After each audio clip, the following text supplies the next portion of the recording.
from NASA or something, but it was like mechanical. I am calling this meeting of the Tyler County Board of Education to order.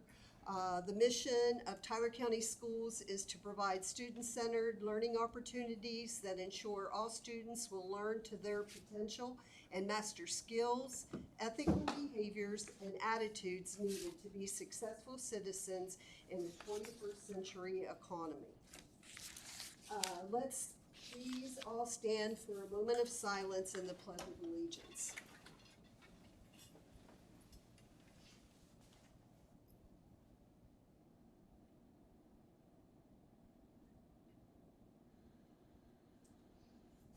I pledge allegiance to the flag of the United States of America and to the republic for which it stands, one nation under God, indivisible, with liberty and justice for all. Okay, the meeting has been called to order. Roll call, all board members are in attendance. And now I'll turn it over to Mr. Hiley to start our board training. All right, so tonight we have Mr. Rick Boothby here from Bowles Rice, and he's going to talk about, on the agenda it says Policy 5000, but he has some more things, other policies to talk about, all geared around professional and service employees. So, Mr. Boothby? Thank you. Yeah. So Policy 5000 is really about hiring classroom teachers, and but there's a series of 5,000 policies on the state board's website, and we're going to talk about 3 of them. If you look at the table of contents in your handout, it's like the second or third page in, you'll see those are the 3 policies we're going to discuss. I was telling the superintendent I've never done this training with school board before. It's usually principals. And so you're going to learn a lot that you maybe never wanted to know. As always, we always put up this cautionary slide just to let you know that these things change rapidly. You never know when the state board or the legislature will change its mind about something and pass a new rule. But this one right now hasn't been changed too much. So we're going to talk about this one mostly. How do we evaluate our professional employees? And that includes athletic coaches. When this was passed, citizen coaches were the exception, very much so the exception. But now citizen coaches are probably the majority of most districts. Thank you. Most districts' coaching staff. And even though they are probably not, well, they're definitely not our professional employees, athletic coaches are considered professional positions. So they get evaluated under Policy 5310. So they could be no bachelor's degree, no experience in schools, they work at a factory, and then they come and they coach a baseball team or something. They're still going to be evaluated as professionals under this policy. But that covers your teachers, your support staff, like physical therapists or interventionists. Anybody's a professional, but your principals, your assistant principals, everybody except your superintendent, because as you know, there's a separate process for evaluating the superintendent. Then we're going to talk about Policy 5300 a bit. 5300 is a general policy. It just states general things like you must evaluate your employees in an open and honest manner. Real general stuff. Now, Policy 5314 has a lot more detail to it, and we'll get into that, but it, in the last few years, was changed, it was amended to tell school boards in your service, not your professional, but in your service personnel, your cooks, your bus operators, those folks, you have to have these elements. And that was the first time they had ever said that. So that's new. We are not going to get into Tyler County's service personnel evaluation policy. Policy GU and the administrative guidelines that you have are very old and they're about to be replaced. So I can tell you what's in there, but it's not going to be there soon, okay? and it also is very different in that it mixes up professional and service personnel evaluations, which you're not really supposed to do. So it's a little confusing, but that's okay. That's going to be replaced very soon. My understanding is you guys are getting new policies in December. Does that sound right, Neola? Okay. So here's the big thing, and this sounds simple, but it's not. When we're evaluating professionals or service, doesn't matter which, the grievance board and the state Supreme Court have told us over and over again, the first question you got to ask yourself is this correctable job performance, or is this non-correctable? I've seen it explained a lot of different ways, but I would explain it this way because I don't really like the explanations that I've read. For correctable, the first question is this something we paid this person to do? How they keep control of their classroom, how they drive the bus, how they clean the school, whether they follow the recipes that the state requires in the kitchen. If those things they do poorly, that's correctable because we can teach them how to do it right. If it's non-correctable, I think of that as something where they have made an intentional choice to do something wrong. And you would think that that's pretty easy to follow, but you'd be surprised. Of all the grievance board decisions about disciplining employees, I'd say 95% of them have this discussion. Well, the employee says, that's correctable, I should get an improvement plan. And the school board says, no, it's not, that you intentionally did that, and you don't get an improvement plan, you're just gonna be fired. But just keep that in mind. The other thing is, there are some exceptions that are very confounding. One of the big exceptions is your attendance and being punctual to work. Now, you and I know getting up on time to get to work on time is a choice. The alarm goes off, you set the alarm early enough, you know how far you have to drive, you know if there's traffic. But the grievance board, I think correctly, because of the way the law is written, they said no. Being on time and showing up to work is correctable. Okay. So it's not a choice to show up to work on time? Apparently not. So what they say is, if you've got an employee, and I've dealt with this many, many times, I'll give you an example. One county had a lady who worked in a field house, a very large school system, and the field house is where they sold, and this has been years ago, back when they didn't have electronic tickets. They sold tickets to big events there, like basketball or whatever. And this lady is never at work on time. And she's there by herself. So they wouldn't find out until the public had to leave there and go into the main high school and say, hey, there's nobody at the door. It's supposed to be open at 8 a.m. I can't buy the tickets. And there's like a line of people in the school. So they said, we want to discipline this person. And they got some advice. Lo and behold, her inability to show up to work on time is considered correctable. So instead of giving her a letter of reprimand or suspending her, she got evaluated. So they did observations, which is basically just writing down what the problem is. And they shared it with her at a meeting. And then she got an evaluation that says unsatisfactory attendance, unsatisfactory showing up to work on time. And so, but how do you fix that? Well, she's entitled to an improvement plan. What is that? Like, we'll buy you an alarm clock, or get you a wake-up service, or remind you to come to work on time? So it's kind of silly. It is kind of silly. But here's what they did. She was no longer allowed to go to her workstation in the morning. She had to report to the assistant principal, sign that she was at work, and she had to do that on time. And then she was allowed to go to her workstation. And so she did that fine for a while, and she successfully completed her improvement plan. She showed up to work on time. But then a couple years later, she started doing the same thing again. And this is the point I'll make later. And this is why it confuses people.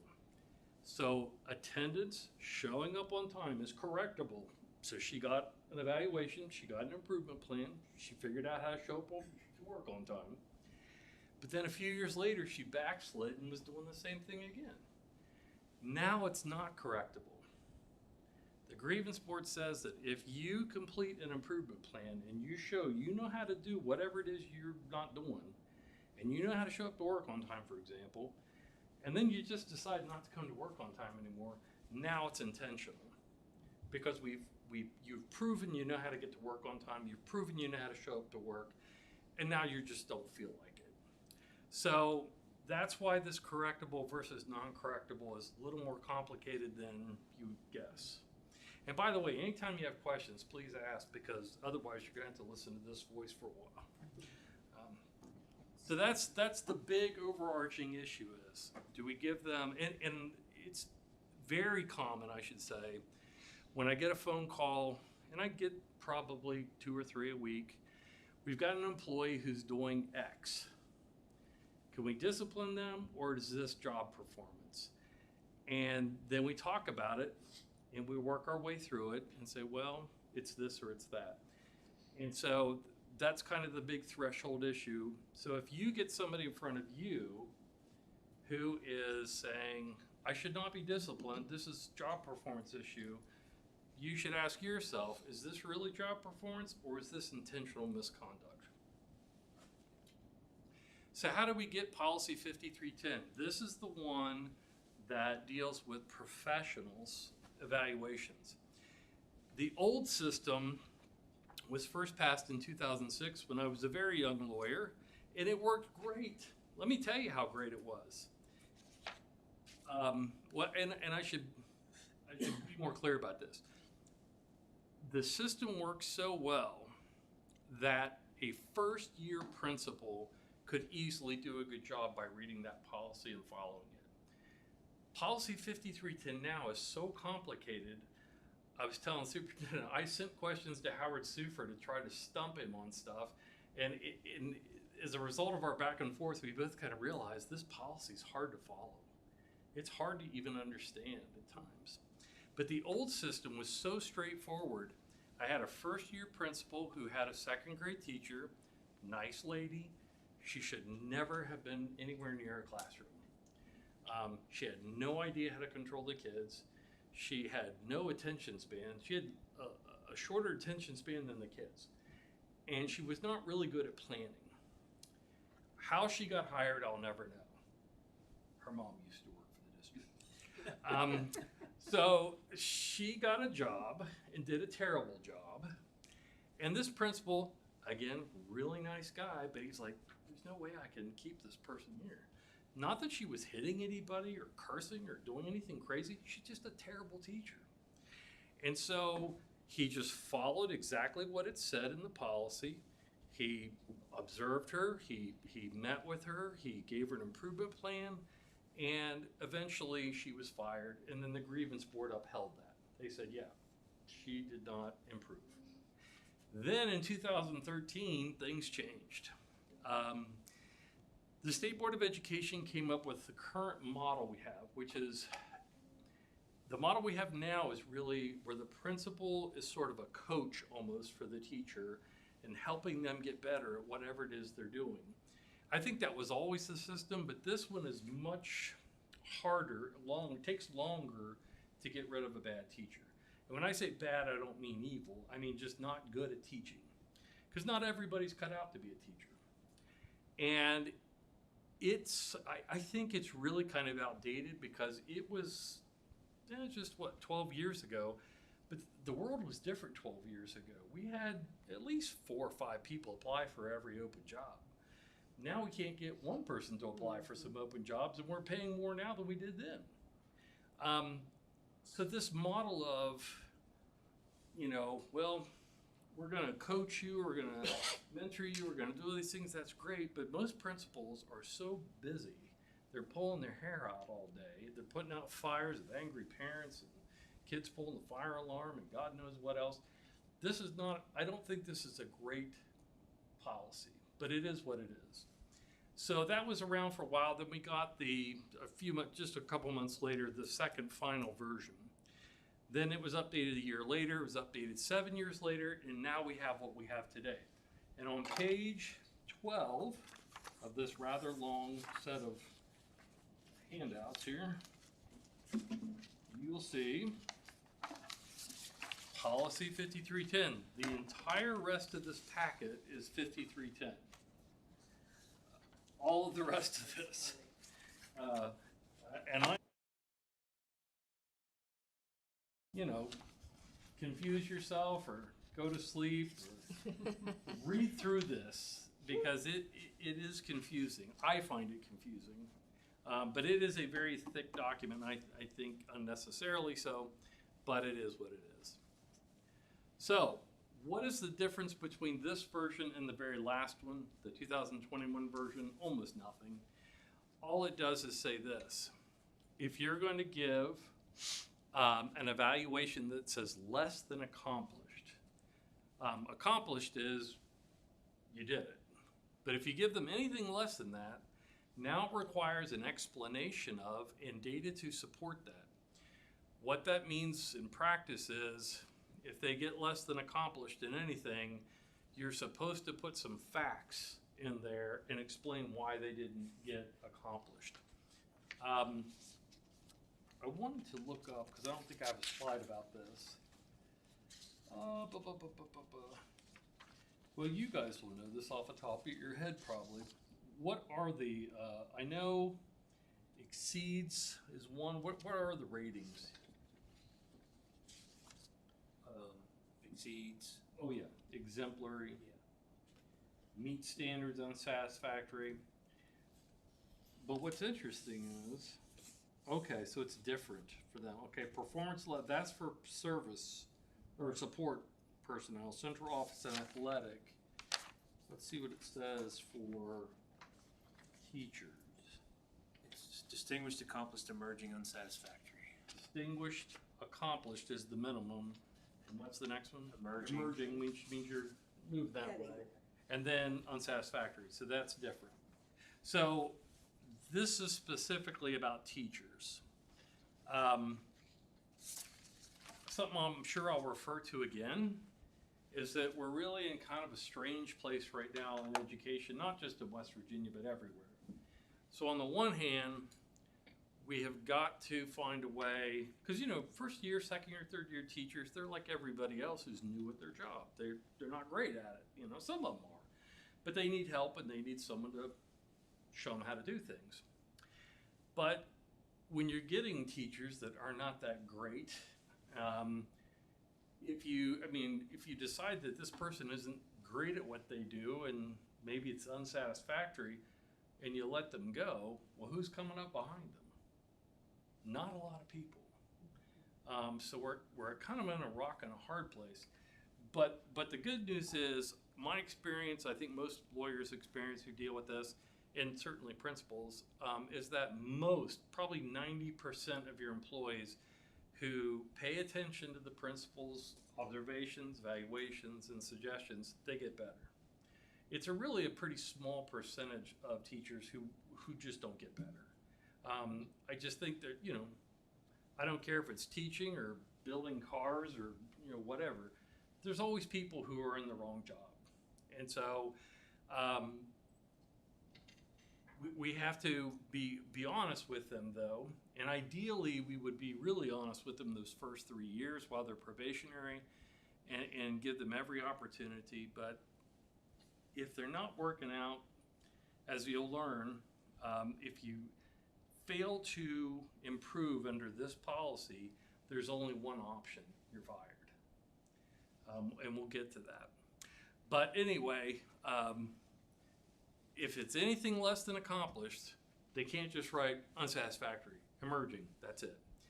Now I think, I could be wrong, but I think this change is a result of a case that I had in a county far away from here, where a principal did give some unsatisfactories, but there was almost no information on the evaluation to support that. And that was the only case I ever had that the grievance board reversed an evaluation, because the principal didn't testify, which didn't help.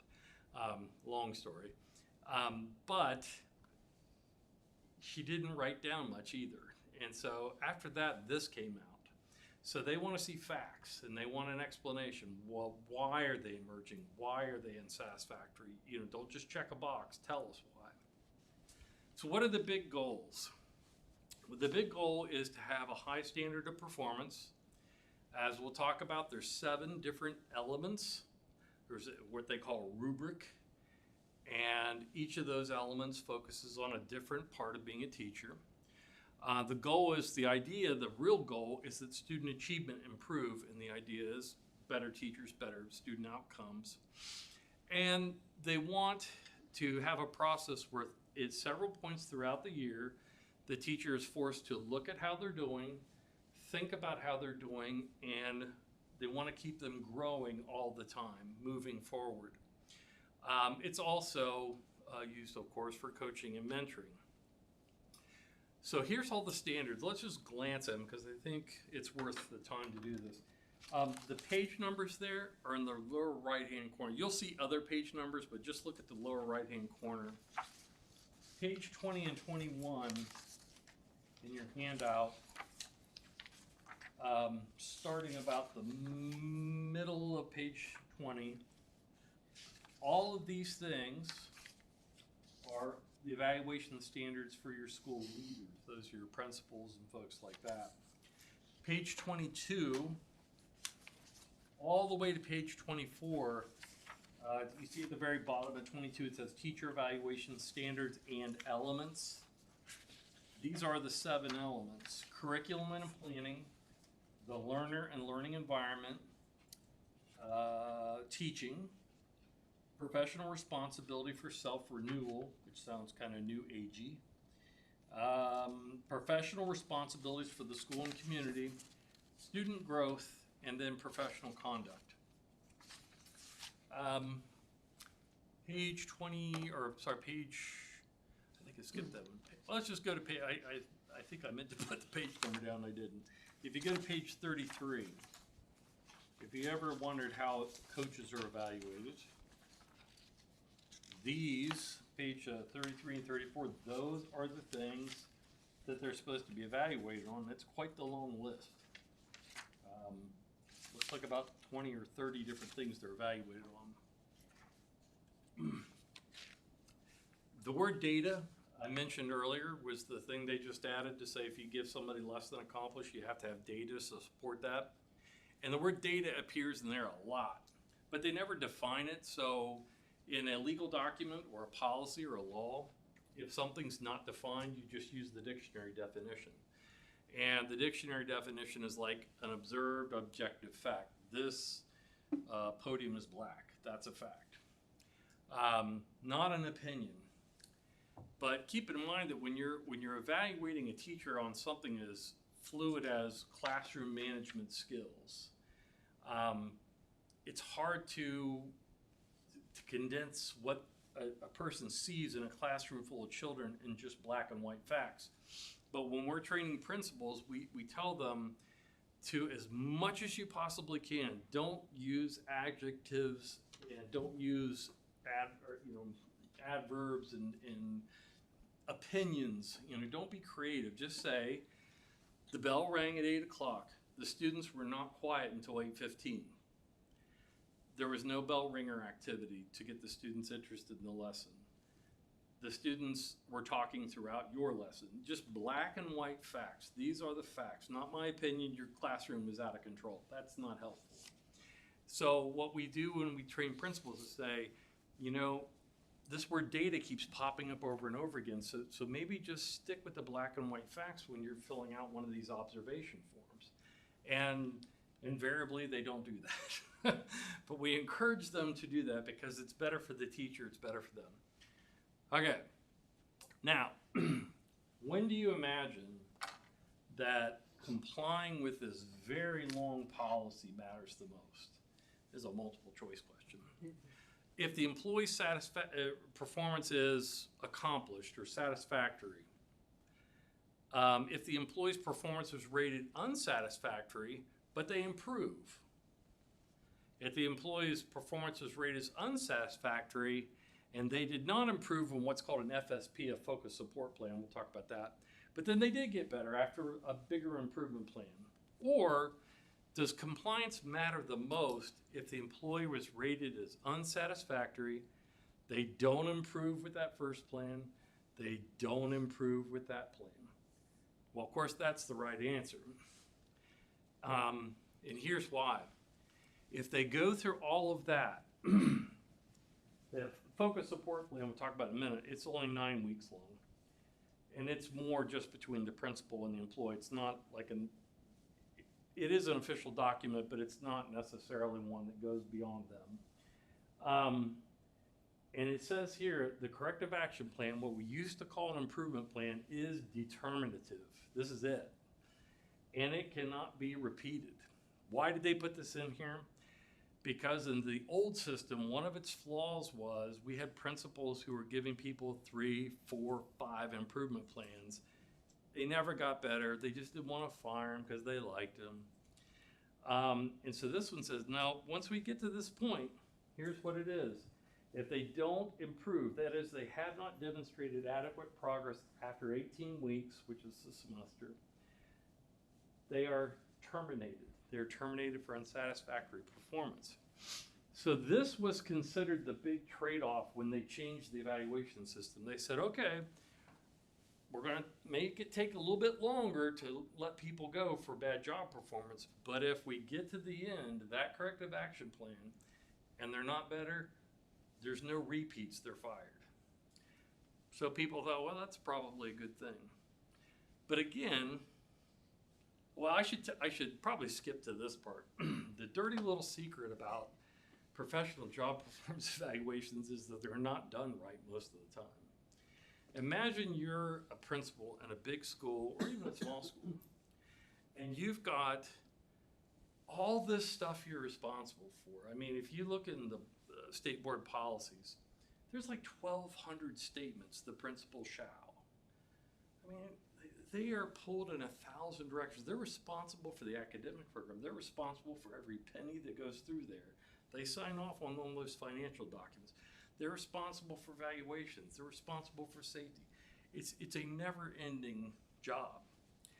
Now, the principal is assigned so many employee evaluations. The assistant principal's assigned so many of them. With all of that going on, how much time do you think they realistically have to dedicate to this? Not a lot, right? But here's the bigger problem. How many kids or how many teachers do you have at, like, I don't know, the big school you have, your consolidated school?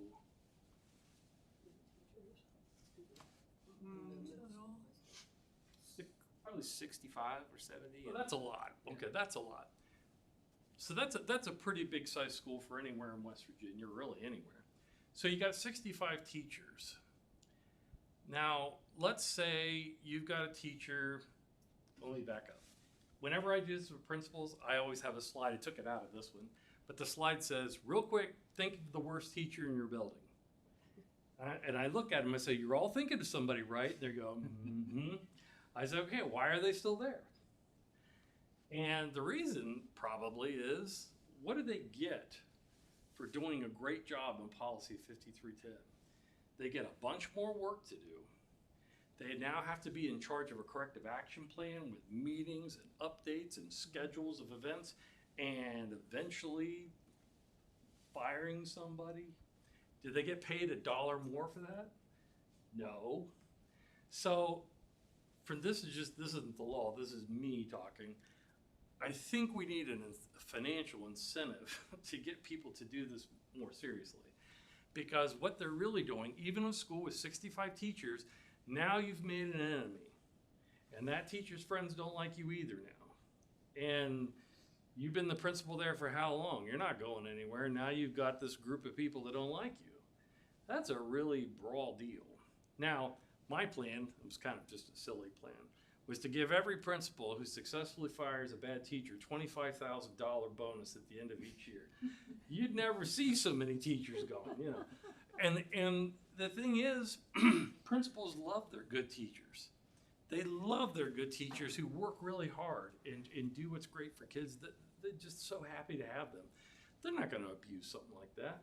They really want to get rid of them, but they need something to take on all that extra work and all that heartache and just stress and strain of doing this. And that's why in every state, not West Virginia, every state, teacher evaluations are routinely not done that well because it's more work for the same paycheck and it's not fun. But like I said, for 90% of the teachers out there, you don't need to do it particularly well. They're already doing a good job. They know what they're doing, especially if they've been there a while. But I just wanted to mention that because when it finally does happen, everything you did is going to be dissected by the teacher, by their union representative or lawyer, and then by the grievance board judge. Because the grievance board judge doesn't have a dog in the fight. They're just going to say, did you do it the right way? Not that they have to agree with you. They don't have to agree with the principal or the school board. They just have to say, well, did you comply with this policy? And that's what makes this complicated because it is such a long and complicated policy. And so I think some principals get frustrated and feel like, well, no matter what I do, I'm going to miss something. But that's not true. So again, as I said earlier, the purpose of 5310 is to create better teachers through this coaching process. But what about the teachers who will not get better? We've kind of covered that. The focus of this whole policy are these meetings between principals and teachers after an observation. So the idea is that they're going to sit down, talk about the observation, give feedback, say, well, what about this? What about that? And then if the teacher says, well, but did you consider this? Here's something I'm doing. Maybe you didn't notice. So again, it's an exchange. But it really relies on principals to be creative sort of instructional coaches. And not every principal is good at that. Some of them are great at that, but they're not all great at that. So that's one reason it's worth investing in pedagogy training or curriculum or creative teaching methods for your principals, not just your teachers, because these are the people that are responsible for training every teacher you got, in addition to anybody else you've hired. But this whole thing, this big giant policy, it relies on having principals who know how to teach teachers something about teaching. And not all of them are great at it, you know. Some of them are just great at managing schools, and they're not great teachers. But this is what this thing relies on. And in there it says there's an emphasis on purposeful conversations, which I think means talking straight to people. Look, your classroom's out of control. What's your plan? You know, the plan can't be nothing. It has to be something. So let's talk about what you're going to do. And I think I've already covered the impediments. It's difficult in schools when there's only 65 people in your tribe to, you know, straight talk with some of these people because they get upset. And so I think there's a tendency to kind of soften the blow rather than just tell them, hey, you got a problem. So once the evaluation's completed, I always tell principals it's too late for all this feedback and suggestions, which is odd because the form has all these places to give all this feedback and suggestions. I'm like, well, you're done. The evaluation's over. Why are you telling that now? You should have told them that before the evaluation was done. You know, you're not helping them much.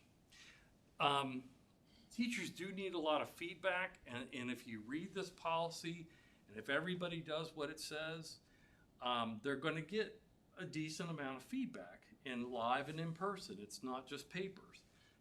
They sit down and talk to each other. At least they're supposed to. So, what we tell principals is this. If the teacher's doing fine or better, then if you make a small mistake, you don't meet a deadline, or they don't meet a deadline, or something like that happens, it's not really going to matter because they're not going to be fired, they're not going to be disciplined. Everything's fine. No one's probably even going to notice there's a mistake. But if we have to fire somebody, and as I told you, that's the only choice when we get to the end of this long road, you better believe they're going to look at everything. And one of the things that we always teach is you have to put yourself in the place of the judge. The judge in, you guys go to Morgantown or Charleston for grievance boards? Oh. You guys never have grievances. You're so lucky. Just a couple of counties away from here, that's not the case. We're lucky. You are lucky. But I don't know if I think it's Charleston. Charleston, okay. Wood County's Charleston. You guys are close to them. So the judge, you know, these are lawyers who are trained in all this stuff. And when they are looking across the table at this teacher, they don't know him from Adam. They don't really know you either. And they find a big mistake. You missed the deadline, Mr. Principal. You forgot to do this, Mr. Principal. You did not meet with this employee until 20 days after the observation. The law says 10 days. What do you think they're going to do? They're going to give them their job back. And so one of the things we try to emphasize to them is judges, they don't feel comfortable saying this is a good teacher or this is a bad teacher. They don't even want to do that, but they can read 10 days and say that means 10 days. Where November 1st is when this needs done, and by God, it better be done by November 1st. So, all things being equal, the emphasis to principals in this training usually is on following the rules. The substance of whether they think it's good or bad is not really for us to say, and the grievance board doesn't really want to say. One of the things I always tell them is, look, as long as you follow the rules and do everything on time, that judge is going to believe anything you say. If you wrote down classrooms out of control, students were out of their seat for the first 20 minutes, the teacher exercised no authority to get control of the situation, whatever. The judge is not going to say, oh, they're probably lying. No, they're going to believe it. I mean, unless the teacher you're evaluating is your ex-wife that you hate, you know, I mean, unless there's some conspiracy, why would the principal lie? And so they believe whatever they write down. But you gotta follow the rules and you gotta cross your T's and dot your I's. So, given everything I've just told you, what is a principal who's busy doing all this stuff? I mean, I would love to just sit and talk to principals. Tell me what you did today. I'm sure my hair would fall out if I heard it. I mean, because it's probably nothing like what we think. You know, well, a bus hopped the curb and hit the side of the building, and then that caused the fire alarm to go off, and then parents were upset. And, you know, they're supposed to be the instructional leader, but it's a lot of other stuff. So what are they supposed to do with given everything I've told you? Well, here's what we tell them. Focus on the bad apples. If you know who the worst teacher in your building is, focus on that one person. Because our experience is, if you think they're the worst teacher, so does everybody else. I'll give you a story. I won't tell you the school, but I'll give you a little story here. Had a school where this teacher would just steal things from other teachers. She would just brazenly walk into their classroom when they weren't there and just take stuff and take it back and hide it in her room. The same teacher would just not come to work for weeks on end. And I'm trying to think of something else she stole. She stole something else other than computers. Something strange, like a DVD player or something. But she wasn't taking them home. She was just taking them and putting them in her room. I mean, there's something wrong with this person, right? Another teacher who literally never comes to work. And that has gone on now for 10 years. Why are these people allowed to remain employed? Because no one's dealing with the bad apple. And so we're like, look, if you'll just deal with that one bad apple, all the other apples will get better. And I really believe that. It will be hard and it will be unpleasant for your principals. It'll be unpleasant for you because eventually you're going to be in the business of voting to fire people, right? So that's hard, but I'm telling you, if you do that with one bad one, the rest of them straighten up. It's a miracle. Because what the other teachers, because I live with a teacher, it's her last year, she's retiring, and I listen every night about what goes on, and she's like, why am I trying so hard? I'm like, well, because that's just who you are. But she sees this stuff, and everybody else sees it, and they feel like, why am I killing myself? And it's the worst thing for morale. You've got to get rid of your bad apples. Now, you may be the exception, and you don't have any bad apples. You may be very lucky. But there's usually one. The good apples take care of themselves. So let's look at the nuts and bolts of this thing. There are very, very few grievance board decisions about policy 5310. Can you even believe that? Almost none. This thing's been around forever. I have a couple of the only cases, and that was from when I was really young. Why do you think that? Why are there no decisions? What would you guess? I have no clue, but I will tell you that what you hear is around is it's too hard to get rid of someone, therefore it's not worth my time. Yeah, I think that's a big part of it. And the other thing is, I'm trying to think of what one would even be like, because on the one hand, there are all these little things that they have to do, like the focus support plan comes before the corrective action plan. But you can't have focus support plan until you've had one observation and one conference. It's like a Rubik's Cube, right? And so I think that is it, but I'll tell you the other part is, typically the way that we get all the way to a termination is someone calls their counsel, and the counsel says, can you send me their whole evaluation file? We sit there and we look through it. And we call them back and say, hey, do you know that you missed this deadline? Did you know that this never got done? Did you know that this... And so we tell them, look, we can go ahead, but odds are not great that you're going to win. I think that's a big part of it too. Because again, principals are stressed and overworked, and this thing is like solving a Rubik's Cube because they've got 25 people they're doing this for. I mean, you'd have to be a pretty great organizer, like with a spreadsheet, to do this really well. Now, the good thing about West Virginia's system is it's online, and it sends you emails, or I assume they're emails. Like they check a box, you check a box, and so it's pretty good with that. But you'd really have to be on top of this to be good at it. So what are the grievance board decisions that mention it? Almost all of them are people being fired for bad behavior who are saying, I should have gotten an improvement plan. But there's no substantive discussion of this giant policy in front of you and how it works. And that, to me, that's surprising after 12 years with this policy, that there's like hardly a single case. That tells me probably what you're saying is true. No one's trying. That is probably going to get worse now because, again, if we do get rid of them, who's taking their job? Nobody or somebody worse. That's the fear. On the other hand, I know a couple of young teachers who were top of their class and are math teachers. So there's still some fantastic teachers out there, so don't get too depressed. There's still some very smart young people who want to be teachers. But it just seems like no one's trying. I would advise you at some point to read this thing once. You don't have to read it all at once, but read it in chunks, and you'll be thoroughly frustrated by the time you're done, because it's not like reading a story. It's like reading a manual. And the other thing I'll tell you is this. We say this in every workshop.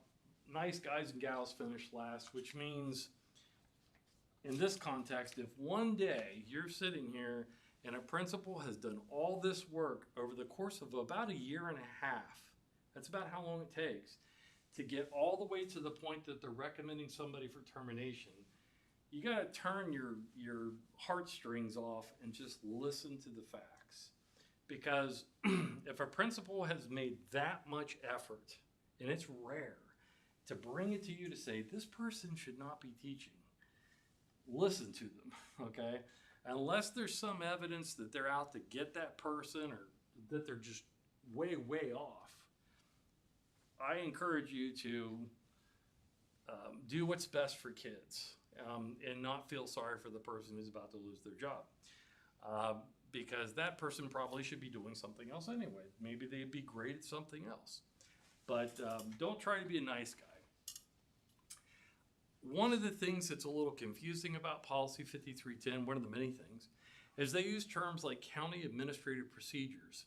But when you read them in here, what you discover is all of that's already been done on the online platform. What do they call that platform where you enter that stuff? Teacher evaluation system. Yeah, it's a teacher evaluation system. I mean, pretty much everything it says to do, it's already there. Now, this is just a pet peeve of mine. They use these words incorrectly several times. Insure, insure, and assure. And I'll point some of them out to you, but as you go through here and you're reading it, you're going to be like, I don't think that's what that means. And it's probably just someone was dictating it and it got written down wrong. But these things mean different things. Okay. So one of the things, these administrative procedures, which again are, I think, already taken care of, is monitoring to assure evaluations are completed. What that might mean is monitoring and the checklist to ensure that they're done. And what they mean by that is, and I don't get on that system, but I think what it means is the principal's matched up to a person, right? Yes. So like if you're the assistant principal, you get so many. If you're the principal, you get so many. The way it's written out, though, it looks like there's a checklist. It's all done electronically. Here's one that nobody does. You are supposed to ensure that all employees understand 5310, and that means that the orientation for annually for every employee, or within the first 2 weeks after they're hired, they are supposed to get trained on this, and they're supposed to get a copy of every document we use. This is an observation form. This is an evaluation form. This is a focus support plan form. They're supposed to see that. I'll tell you something else, unrelated. If you look deep in all the regulations that are out there, there's regulations for the grievance board, which no one reads, except for a few lawyers. And in there, it tells you that you're supposed to tell your employees about the grievance process when you hire them. I think it might even say annually, and almost nobody does that either, for obvious reasons. But I think it's required. I can't remember if it's annual, but we have to teach about the grievance process. But we have to do this. It also says we have to ensure that all employees have a meaningful opportunity to implement the evaluation policy. I think they mean participate, I don't know. But employees are supposed to have access to every instrument and procedure that's used. So the policy's a little unclear, but I think the answer is once they get on that system, they can see everything. I'm not 100% sure that's true, but I think they can. So we have to give them access to what everything looks like. All right. Now this is where I'll depend on you guys because I don't do these. What is this annual self-reflection? Is that where they evaluate themselves? It's at the beginning of each year, they have to, each teacher, well, and the principals also have to complete a self-evaluation, and it's based on all those standards in this policy. Okay, so the ones we looked at. And they get to measure how they think, how they feel they are. And they have to do it by October 1st every year? Yes. Okay. Now the person who evaluates them then looks at it, gives them feedback.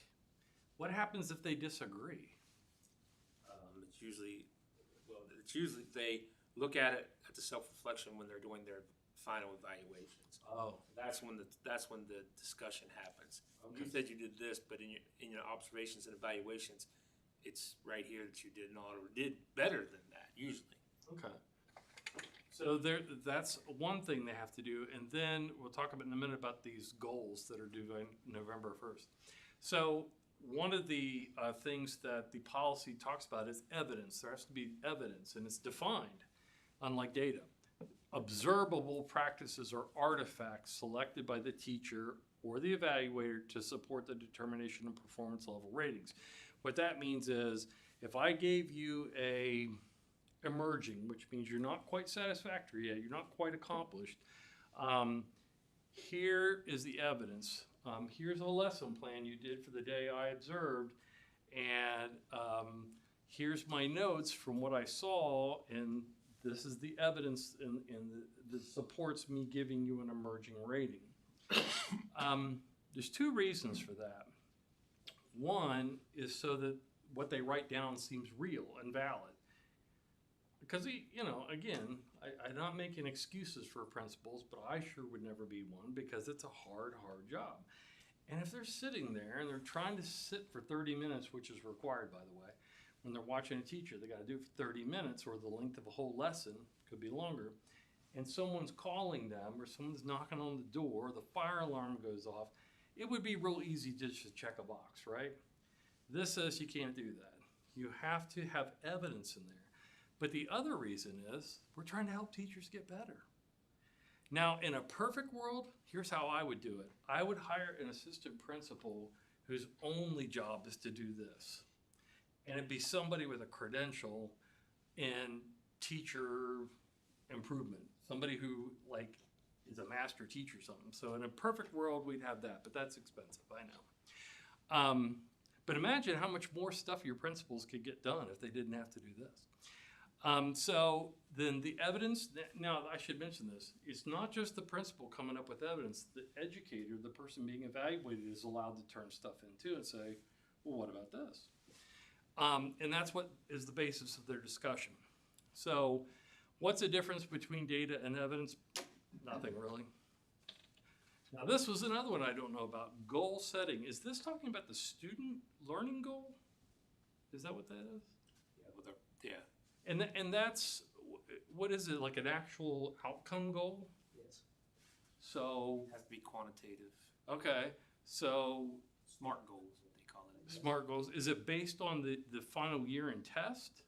If they're in a tested grade, yes. It doesn't have to be, okay. No.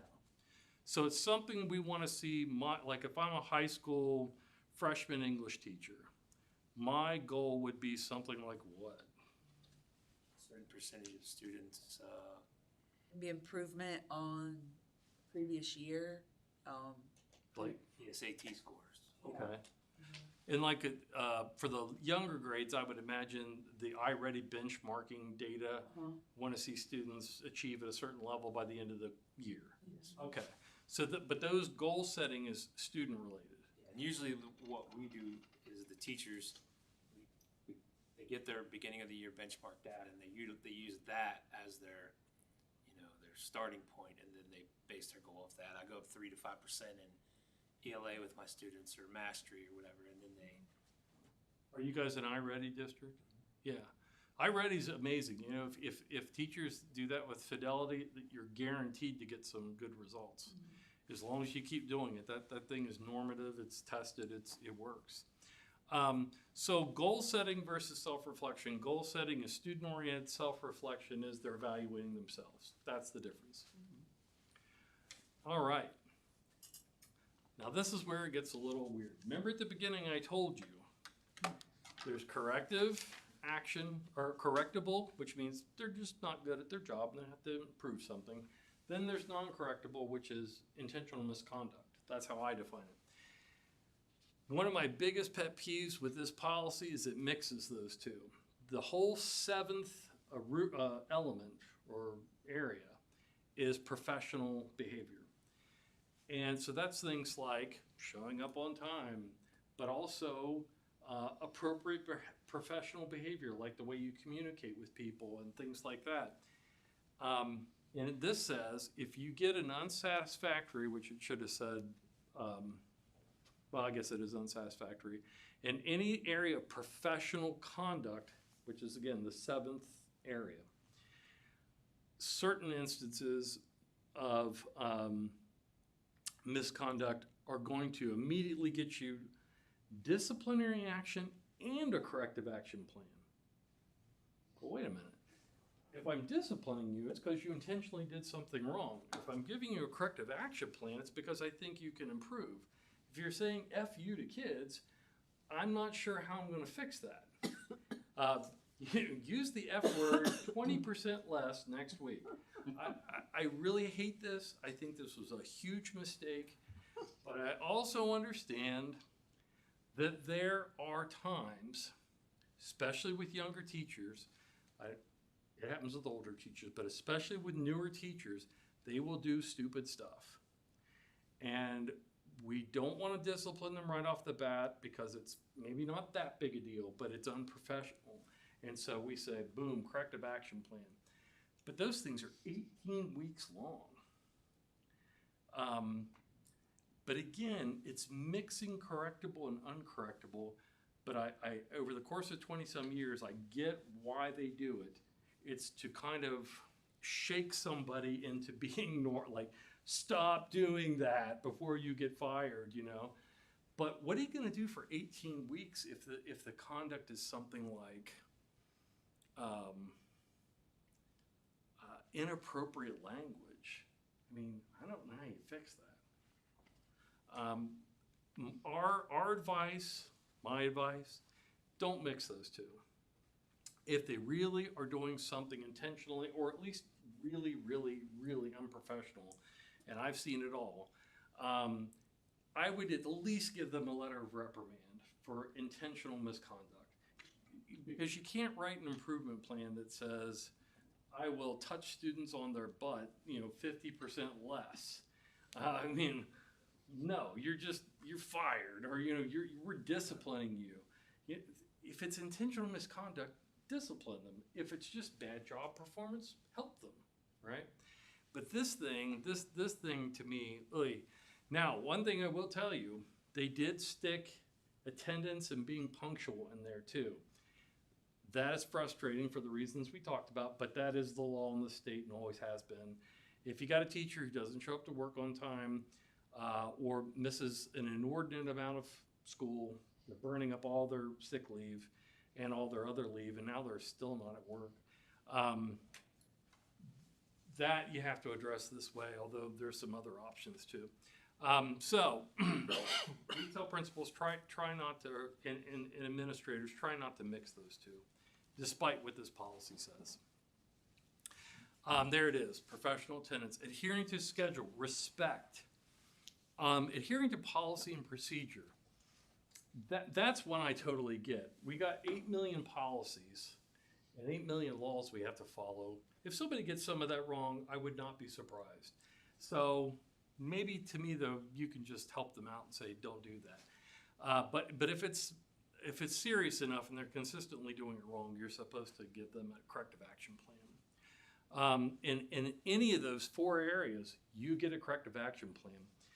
We won't be able to get into all the nuts and bolts, but I'll just tell you, if you remember nothing else, generally speaking, for a professional to get on a CAP, corrective action plan, we had to do a focus support plan first. Not for these though. For these, you go straight to corrective action plan. Just something to keep in mind. Okay, so what is an observation? This is the chance for the evaluator to actually sit and watch the teacher teach.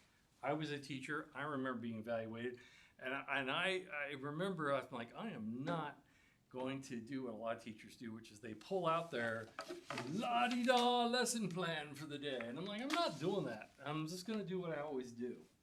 But in any case, it's a chance for them to see what you do. And during that, they're probably in a regular classroom. They're going to look at your lesson plan. They're going to look at all those areas like, is this aligned with the curriculum? Does this teacher have control of this classroom? Are the students paying attention? Are they engaged, or is this person up there just running their mouth and the students are like looking at the ceiling? Thank God cell phones are out of our classrooms now. Are they out here? My kid's a senior. It's the same in Ohio. No cell phones. But it's like, I have to believe that's the best thing, the smartest thing we've done in probably 10 years. Get cell phones out of classrooms. So kids are hopefully paying attention. And so all that stuff gets observed. Also, though, as I mentioned earlier, if the teacher wants to submit something to their evaluator about that lesson, they can. And so we look at things, oh, you're really great at this, not so great at this. Here's a suggestion, that kind of thing. How long does the principal have to sit there? At least 30 minutes. If the lesson is longer than 30 minutes, they have to stay longer, beginning to end. That's the rule. But the minimum is 30 minutes. The maximum, I suppose, is the length of the lesson. Better too short or too long than too short. Why? Because what if the evidence, we get rid of somebody, what are you talking about? He was there 20 minutes and took a cell phone call. Never saw him again. Oh, grievance board judge says not 30 minutes. Put him back to work. You know. So how much of this really goes on? Well, here's the nuts and bolts.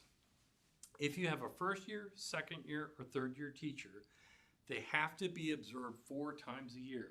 That's 2 hours of observations at least. If they're in their 4th or 5th year, so they're now a continuing contract employee, but they're still pretty new, at least twice a year. Now here's where it gets a little different. Once a teacher hits year 6 in West Virginia and for the rest of their career, they only get observed as much as the principal thinks. Principal might think 0, which is odd, because everybody has to be evaluated. So how are you going to evaluate somebody if you never looked at them? I don't know. I think 1 is a minimum, but it says at their discretion. Or there are some teachers who are maybe looking to get promoted, and so they want them to come look at them because they know they're going to apply for something, and they want a fresh evaluation in their file. How many observations can a principal do? As many as they think is needed. So they might have a teacher who they watch once every other week for whatever reason. Again, when we're training principals, we tell them don't be creative writers, just write short declarative sentences. This is what I saw. Useful comments, not derogatory or even overly praiseworthy, but practical. Hey, to get the students' attention at the beginning, consider trying this activity. We really want principals to share with teachers tricks of the trade so that it's not just, you know, filling up a piece of paper, actually telling them this is an idea. Use this idea in your classroom. Put a bunch of tongue depressors in a jar and have the kids draw them out by numbers, and whatever number they get, you know, that's going to be associated with some question that we're looking at this week, and ask them to answer it. Something really practical, not just general statements. And again, we tell them just use factual statements. Now, this is just a little bit of in the weeds. But what it says in the policy is the first one is completed before November 1st or on November 1st, and then they give you these, right? But the thing is, they can evaluate them as much as they want. So that means if you're evaluating them a lot, the second one's probably not going to be between November 1st and January.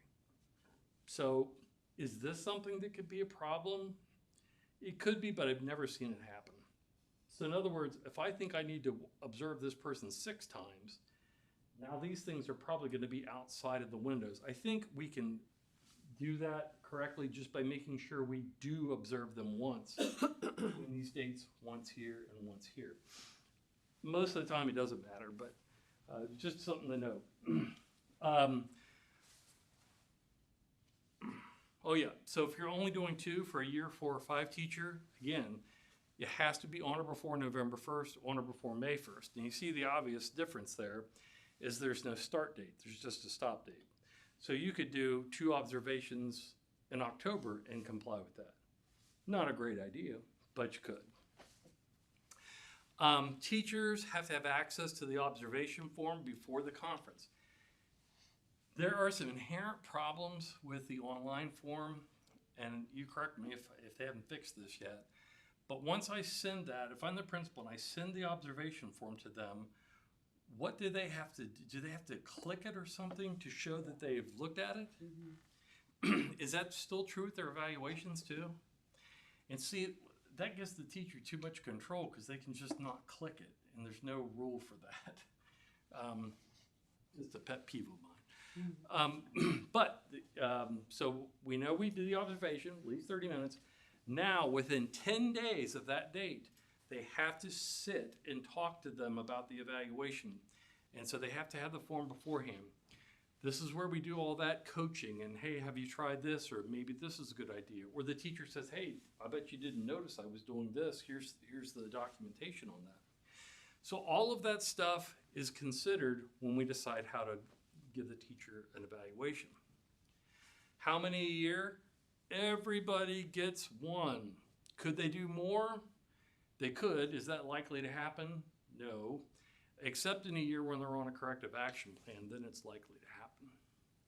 So I've said this several times, focus support plan. What is a focus support plan? That's a great question.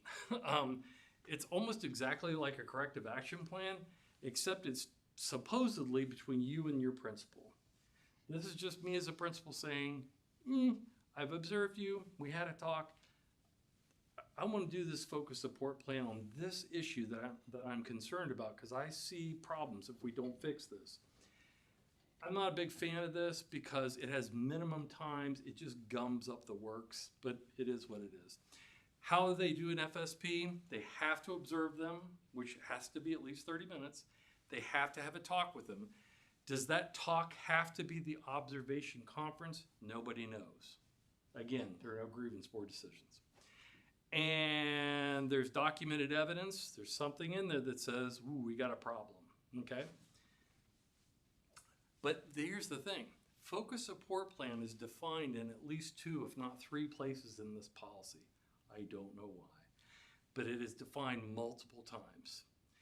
I'm not going to read that to you. You generally get the idea what that is, but look at all these things. These are all things that have to be in a focus support plan. Now, I'm guessing online it's a fill in the blank. Mm-hmm. Yeah, so there's a form. Okay, now what about a corrective action plan? So let's say we put a teacher, and I'll just choose the easiest low-hanging fruit. They have no classroom control, which with kids today is not shocking. So they got a classroom that's out of control. They just scream and yell at the kids. They don't seem to have any idea how to get control of the classroom. We put them on a focus support plan, at least 9 weeks, has to be 9 weeks. That did not work out. And then it says, and there's an evaluation. So this is, remember I told you I was emailing Howard Sufer and I was trying to stump him? This is when we got into the weeds here, and it's like nobody knows the answers to these questions. This says the focus support plan is inadequate. You did not fix the problem. And our problem right now we're going to say is you have no classroom control. And an evaluation shows it's unsatisfactory on 1 or more of the standards. So does that mean for me to put you on a corrective action plan, you have to fail a focus support plan and I have to do an evaluation? But if I have to do an evaluation, I got to do the minimum number of observations. The focus support plan might be done between October and February. There's no way I've got all my observations done by then, and there's a minimum number of observations. So you see what, this is getting to be a quagmire, and that's why this thing needs reformed. Mm-hmm. But then the other way to read it is this. You initiate it when a focus support plan results in inadequate progress, period. No evaluation. And you initiate a corrective action plan, which I read as or, when an evaluation shows that they're unsatisfactory. But not both. Again, no one knows the answer to that. Also, I already told you, if in certain poor professional behavior, you automatically get a cap. We skip the FSP. Okay, corrective action plan looks a lot like a focus support plan, only it's the final thing. You have to show them what their unsatisfactory performance is. That part should not be hard. You just copy it right out of the evaluation and stick it in there. Timeline, it's always 18 weeks. Resources, including referrals to other educators. I always say, don't do that. Other educators have got their own problems, and they make the worst witnesses at these hearings. It's like, they're busy, you're busy, why are you gonna give them work to do? Here's how I do corrective action plans, if I'm asked. I always have them put the burden on the employee. Tell them to read a book. Tell them to take a class. Tell them once a week, you're gonna summarize these chapters in this book called How to Be a Great Classroom Control Teacher. Don't give them weird, vague things to do. Give them very specific tasks to do. You will attend this conference. You will summarize the conference materials. You will read this book. If you do that, they'll probably get a lot better, or they'll quit, which happens too. But referring them to another busy teacher is not a great idea, unless you've just got the world's kindest, most wonderful teacher who's going to give up their little free time to do this. Resources. We're supposed to tell them resources. And that's what I was just talking about. That is the weakest area in every CAP I've ever seen. It's just vague nothing. The principal who writes this with them needs to be specific. I want you to read the 3rd edition of Mr. Rogers' How to Be a Good Teacher. And I want you to summarize every chapter once a week. Very specific. Okay, that's professionals, and that was the majority of our time tonight. Again, nobody's asking me, but if they would ask me, I would say, fix that. Make it easier. Because if it were easier, principals are more likely to do it. If it's this Rubik's Cube we have in front of us, they're less likely to do it. I know they don't have a whole lot of time and principals, but is there any way that having an overabundance of observations could lead to problems? Having too many? Yes. Probably. I think when they usually do more than the minimum, it's because they're looking for something very specific. They've told them, look, do X. They show up to class, they don't do X. Okay, let's have an observation next week. Do X. And they come back, they don't do X. That's typically why. It's usually because there's something very specific the principal wants to see. But yeah, having too much information is not, but again, that almost never happens. They usually do the minimum. Now, if service personnel is the exact opposite of professionals, What a surprise. every county in West Virginia is responsible for coming up with its own service personnel evaluation policy. I can tell you this has happened to me more than once. I get a call, this custodian, man, he never gets his job done. He's there for a couple hours. He walks out the door. This is awful. And we wrote him up and blah, blah, blah. We're ready to let this guy go. I'm like, oh, great. So send me everything. They sent me the observation form in one county. And it was a great form. I've never seen such a form. This county had a specific observation form for every classification. One for cook, one for custodian, one for secretary. It was amazing. And then I'm like, oh, you didn't send me your policy. What? I'm like, where's your policy? Like, oh, that is the policy. I'm like, no, this is an observation form. Where's the actual policy? They didn't have one. After 50 years, they still didn't have one. And that's happened more than once. And not to just little counties, some really big counties. Because this is one of the things that just gets lost in the shuffle. Every county has to have their own unique plan.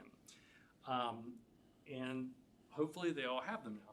Well, now the other two policies that are in this book, or in this handout, are the ones that tell you generally about what should be in there.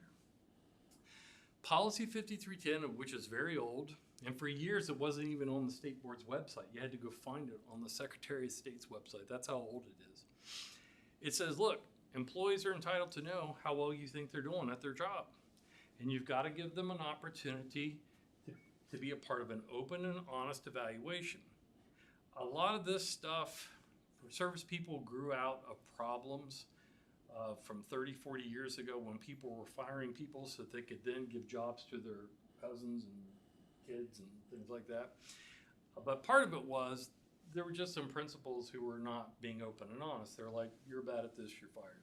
So they came up with this, and they say, look, if you're going to promote them, fire them, demote them, terminate them, it has to be on objective factors. It can't be just you don't like them.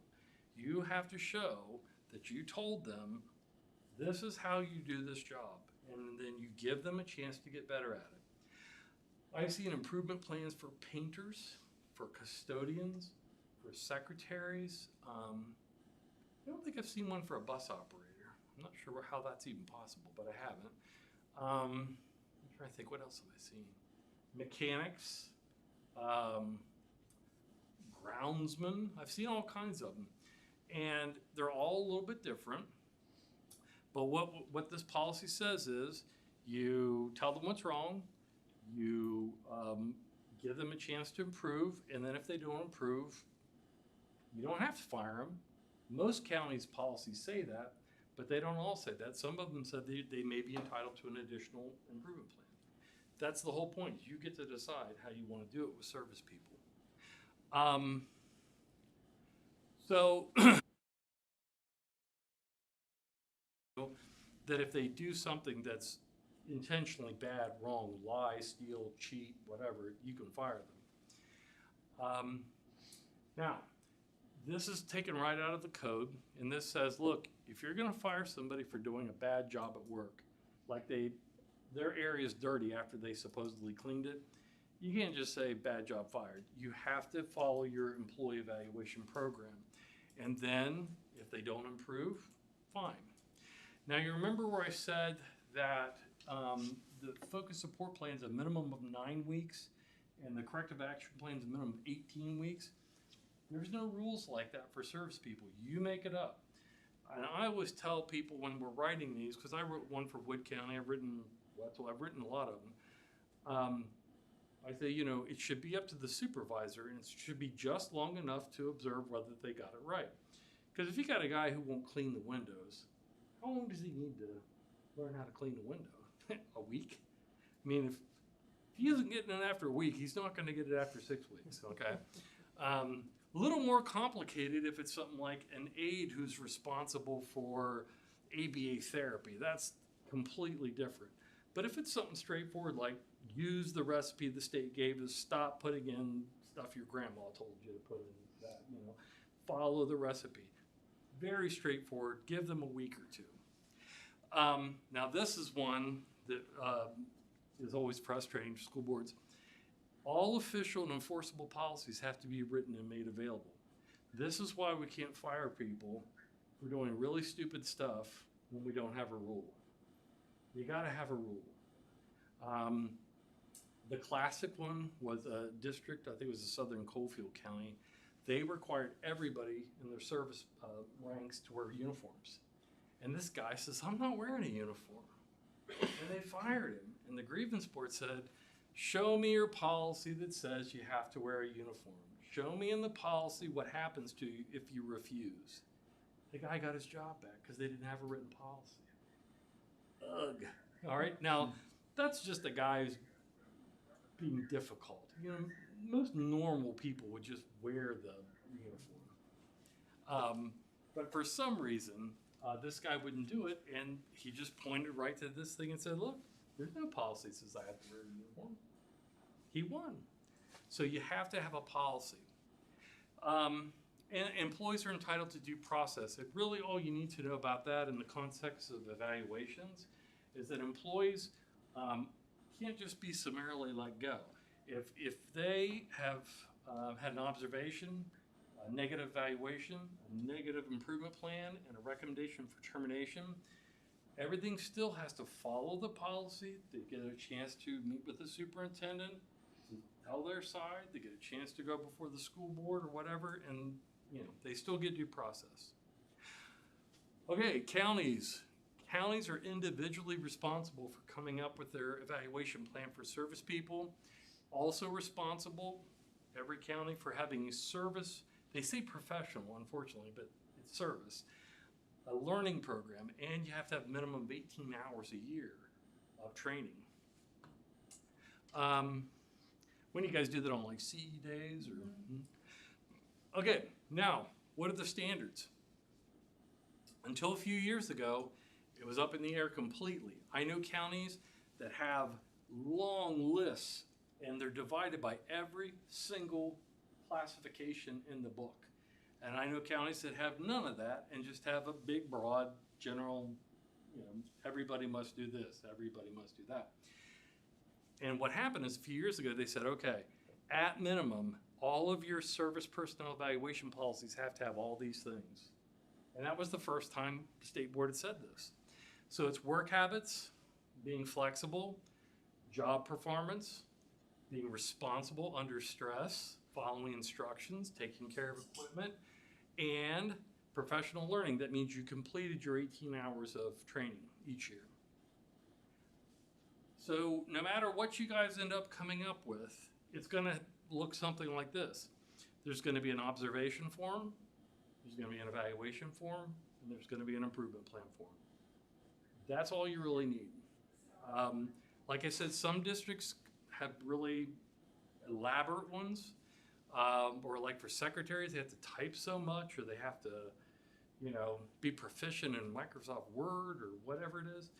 But most of them are general. They're quite general. So the overall goal for both service and professional isn't just to have them be good at what they do. The overarching goal is that if everybody's good at what they're doing and they're following these plans we've come up with and these requirements, that's going to make our student outcomes better. A clean school is more conducive to learning than a dirty school. A school where the food is good is more conducive to learning than a school where food is bad or doesn't show up on time.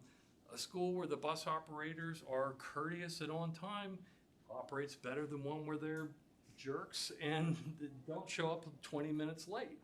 So even though these are all about individual employee performance, the goal for all of this is for kids to have a better learning experience, and that stands to reason that if they're all doing their job, then it would be better for kids. Like I said, with professionals, it's also true with service people. I would say more than 90% of the time, if you bring things to their attention in a positive, not negative and, derogatory, but if you bring it to them in a constructive way and write an improvement plan that's helpful, they'll get better. Almost, I'd say more than 90%. That's all I have on that, because again, you guys don't actually have your policy yet on service people, but what questions do you have? Well, I would say for us as a board, it sounds to me like we are out of this process for the most part until it gets to the point where there's an actual firing or some sort of hearing being done. I mean, we're not a part of any of the evaluations or observations or whether a teacher is doing a good job. Yeah, and you're not allowed to be. Exactly. You're not allowed to be. Now, once the policy's developed, and I don't know what the whole state takeover thing, I don't know how that affects anything, but once the policy's developed and it's on the books, what you can do is that when those people come before you, you can just read it and say, well, where's this, where's this, where's this? And that's important that you do that, because you don't want to get to the point where somebody's let go, and if you had just asked a question, you would have known the grievance board was never going to fire this person because we're missing 10 different things, right? So I think it's great that you're doing this training. You're one of the very few boards I know that is doing it, because when that stuff comes before you, now you'll know exactly where to look, and you'll know what you're looking for. And hopefully, again, the policy you get for your service people will be, which I'm sure will be really helpful. Thank you, Mr. Boothby. Thank you for having me. So we'll take a quick recess. We'll start the Echo Point meeting at 7 o'clock.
Give it a second.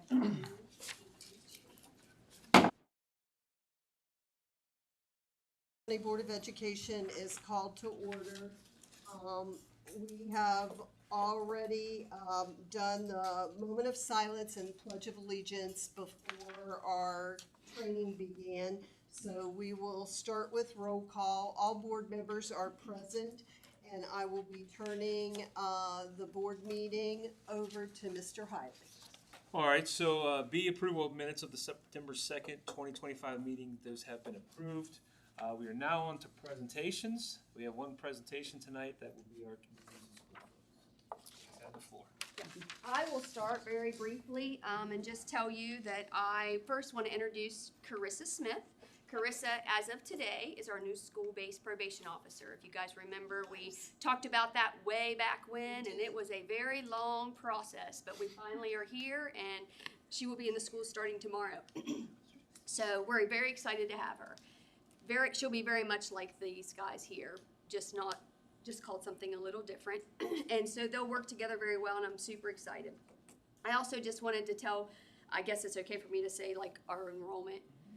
We are, first time ever, Mr. Davis, we are up 39 kids. And if you actually consider, we're up more than that because we had 99 seniors graduate and 54 pre-K kids come in. So, you know, we lost way more anyways than we're still already up. But we're up 39 kids. Our enrollment, it's not official because it's just the first submission, but it's probably pretty official. It's 1,224 students. I also feel the need to mention that we have 166 kids coming across the county line.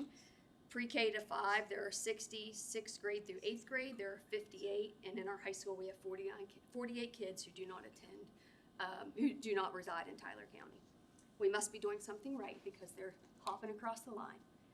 So, but the other thing is I just wanted them to have a quick opportunity to tell what great things they finished the school year with, and then some things they're doing this school year to just encourage good attendance. But this afternoon, did you see that? I saw somebody printed it out there, and I thought, steal my thunder. But today we received an email that there are, I didn't count them, 10 maybe, counties that have, last year, their chronic absenteeism from the year before, it was a 2% improvement or more.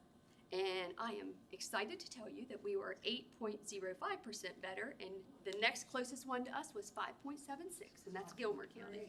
So yes, I am called the attendance director, but these three people, they do a lot. They are to be very much thanked. They work behind the scenes. They don't always get the front of it, all the glory, but behind the scenes, these guys are definitely go-tos. Anytime we have a problem, we're bringing them right to the table. So I'll let them go. You want to start, Leanne?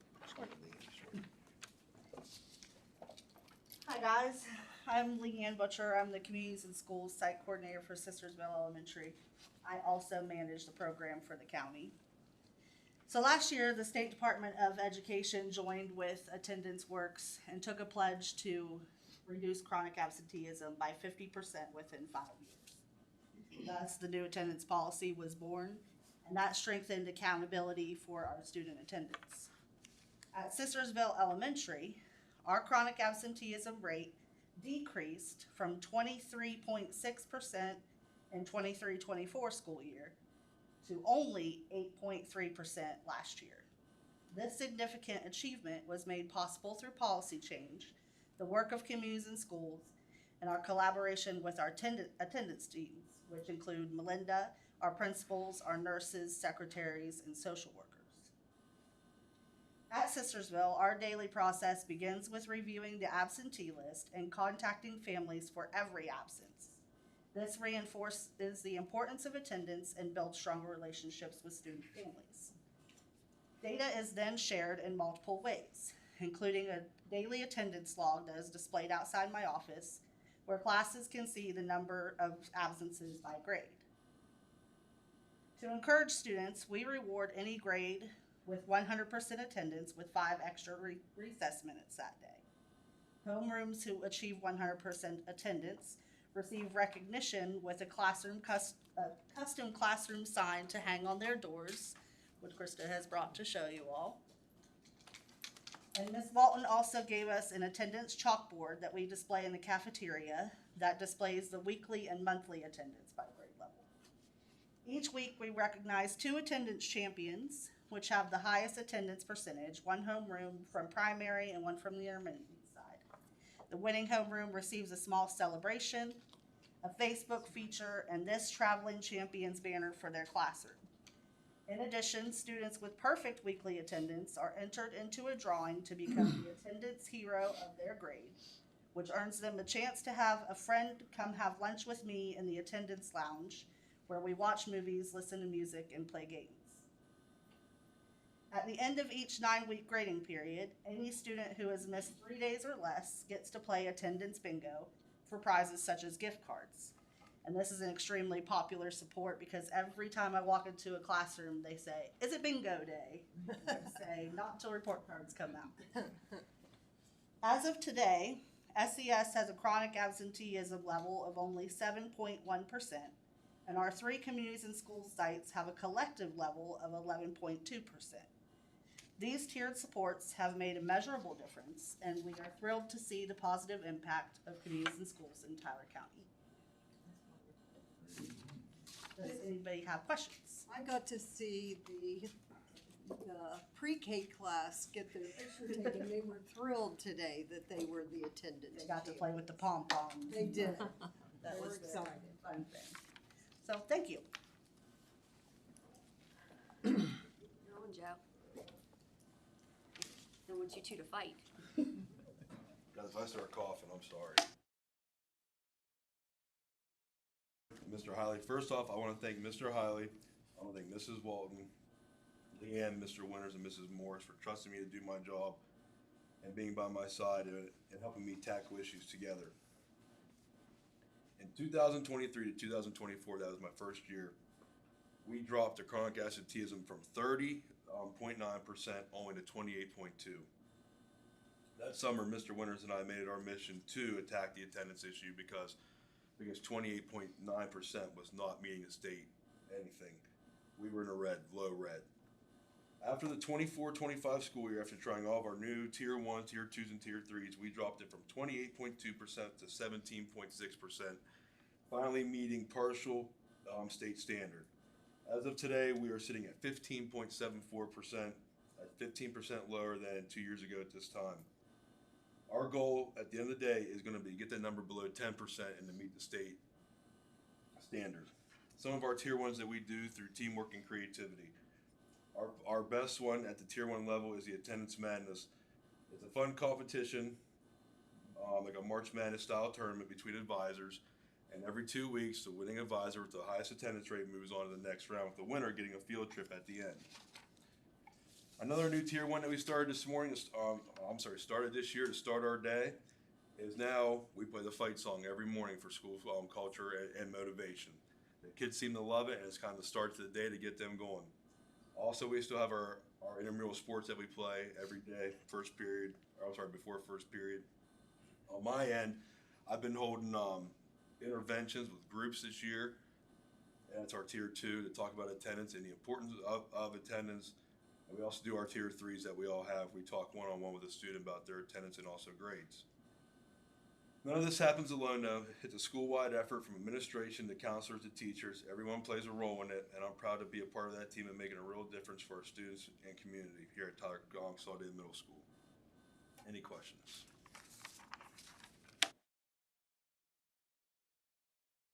Thank you. And you didn't cough once. Thank God. I had to go home. It's going to be hard to piggyback off of both of them. My name is Aaron Heasley. I'm the Communities and School Site Coordinator at Borman Elementary. And so I want to start with our numbers from the end of the 2023-2024 school year. Our chronic absenteeism was at 13.2%. And at the end of last year, the 2024-2025 school year, we ended at 8.6%. And so a lot of times I would get together with our nurse, Mr. Wall, our principal, Miranda Nichols, our secretary, and just kind of tackle about, how we can continue to improve that this year. And so a couple things we do is attendance stars. We started that a little bit last year. So when all of the classroom is there for a day, they get a star. So once they get to 20, that's the offense for me. So the first offense is usually they pour ice water on me. So we got a few pictures of that last year. Next time I get slimed, and I actually got egged one time last year, which I won't do that again. It was really sticky and it smelled terrible for the rest of the day, but it was worth it because it really motivated them to come to school. They saw something rewarding and they saw a reason to be there. And so we know that attendance is one of the most important things because they have to be there in order to get that instruction time. So a couple of the other things we do is that we just monitor the attendance daily. We find out why somebody's not there. We try to reach out to the parents, and I think that was a lot of the key last year in our increase in attendance was getting on the same page as a lot of the parents. Because especially at the elementary level, right, that's mainly their responsibility is getting into school. So I think we really built a lot of those relationships last year, which I think helped, and we're going to continue to do that this year. We do a lot of check-ins. Once a month I'll do a tier 3 check-in with the students, right? If they have missed or if there's something that has made them not come to school or not want to come to school, I need to find out why and how we can tackle that together.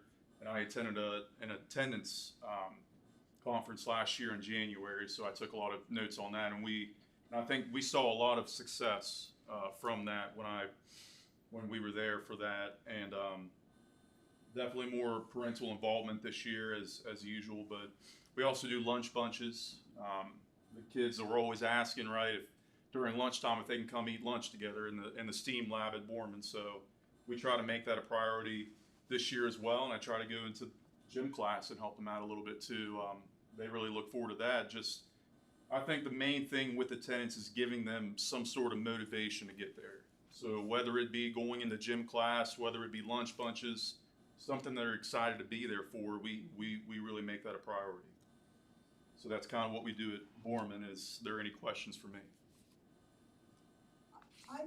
Don't you think that it also helps that once they get into the scheme or the being at school every day, it's a lot easier for them to do that when you're staying at home for every reason. Once you start coming, it becomes more of a priority too. Well, they start to develop a routine. Exactly. Once they get there, it's not just, right, it's getting kind of into the groove of things, but not only that, it's, right, they're getting those social skills. They're talking to buddies, because we all know when we get out into the real world and get into our jobs and everything, you need social skills. So where does that develop? It develops in school. So we obviously need to start somewhere, and that's exactly where they start. Thank you. Thank you. Mr. Walton, before we get off of absenteeism, could you just explain, or any of you explain to the board, like, what's the difference between chronic absenteeism and just being absent? Chronic absenteeism, I guess they look at it more as a percentage. So we look at the number of days we've been in school and to the number of days a student missed. The goal is at the end of the year to be less than 18 days, because 180 school days, less than the 10%. So, and I'll be honest, it's hard. I've just explained, that we have one with 12 right now. I mean, makes it real hard to keep that under 18. And some things we're not going to fix. There are kids who have true medical things going on or mental health things going on. We're not always going to fix it. But, I mean, our goal is to get the ones that can be there. So we're always looking at the percentage of how many days we've been there, how many days they've missed. All right, so moving on, thank you all. You guys did a nice job. They are the model communities and schools group in the state. Woohoo. We just saw that because it was in the paper. They have decreased chronic absenteeism by the most across the state. Congratulations. Yes. So, under communications, Mrs. Walton did steal my thunder. I was going to talk about the probation officer, so we don't need anything to talk about there. Under superintendent's report, really quickly, we did the county office did work Friday at the Harvest Festival, filling bags for kids. It's like a farmer's market. Mrs. Kimball works very hard at that, and that's a great day for all those kids to get all those local products. They got things like some fresh fruits, some fresh vegetables. They got some apple butter. They got some beef sticks, they got some honey sticks, they got all kinds of cool things they could take home in a bag that are a lot of them were West Virginia products that they could take home. So that was a great day, and I think the kids really enjoy that day up at the Harvest Festival. Under project updates, I do want to give you an update on the couple projects that we have going on and the big project in the future. So in the gym expansion project, they're still just fixing up a few little things with punch lists. It's functional now, where we have the ability to use it. And I will tell you that every school that's came in that I've been there for a volleyball match or anything else has been in awe of how beautiful it is. And it's just been a great thing. And just in general, the knowing where to go into the school. Before people would say, "Where do I go in?" Now you don't have to look to see where you go in. You're going into the school right there. So that's been nice. The Meats Lab and Head House, October 9th is the day we're going to be able to get in and start utilizing the Meats Lab. Now, some of the exterior stuff they'll still be putting on siding and things like that, but I was in there today and took a couple pictures, and it looks like a functional Meats Lab. A lot of us have been in there the past few days, and it's like there's 30 guys in there on top of each other working, trying to get things done. But today it looks like a Meats Lab. They're just finishing up some things, and students on the 9th will be able to get their ham and bacons in there and start that process. And it's beautiful. The big project, the school. So I want to give you a couple updates on things we're doing. We had to do a muscle survey with the DNR, and they did their survey, and they found one muscle. So they were able to take care of that issue. So we're clear of the muscles. We're clear. Once the bats go to roost, we're clear there. So what our plan is, well, let me back up. So the issue was, what do we do with all the dirt? There is going to be, I forget how many cubic yards, 250,000 cubic yards maybe of dirt. So that's about a football field stacked 60 feet high. So that's how much dirt we're going to get rid of. So if we were to truck that dirt off a site, that would be an astronomical price tag. So what we have done is we've worked with civil engineers in McKinley. We're going to be able to improve our property. We already own some property up there. We're going to be able to improve our property by making some more flat land. So we're going to be able to keep all the dirt on our site. We had looked at working with landowners around to try to do some valley fill, but they were able to get it to where we could utilize our own land and without cost to do that. So that's a big plus moving forward. We have met a couple times recently with the interior designers, and myself, who else was in there? Mrs. Walton and Mrs. Miller and Mrs. Kimball. We were privy to a couple early drawing concepts of interior stuff. It's going to be beautiful. It's going to be beautiful. It's going to be so functional. Kids are going to love going there. It's going to be a fun space. I can't wait. I asked if I could show the pictures to you all, but I wasn't allowed yet. So she's going to get some better drawings ready for us, and I'll be allowed to kind of show you. What we looked at mainly was like the interior big learning spaces for grade levels. So how you can imagine this is, it's more like a pod. So there's a big learning space for the whole grade level, and then off of that big center space will be rooms around the outside that will be the classrooms, and those will open up, and it'll be a great kind of, not an open concept. I don't know if you all remember back in the day they thought, let's not put any walls up. That's not what this is. It's more a collaborative space for things, because when we had open concept schools, we ended up closing them, right, because it didn't work. I think probably the elementary schools here may have been built as open concept. 75. And you end up the same way when I was at Shoreline School, you end up building walls and they become just like they were. So really kind of what I task McKinley with is, I don't want this to look like a block building where kids, it kind of feels institutional. I want it to feel like a place that's fun to come and learn, and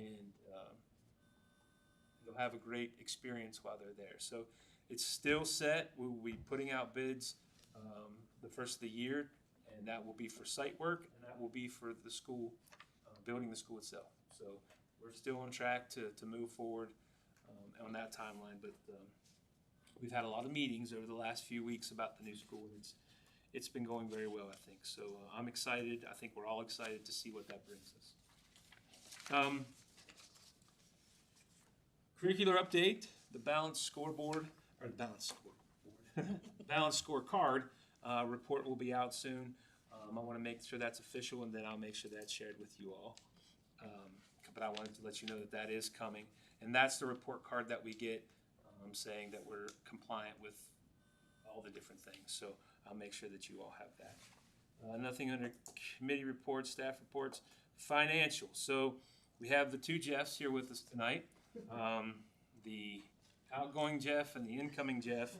And they're here to talk about the approval of the annual financial statements. Maybe just one Jeff's going to do that. The other one's gonna observe you, huh?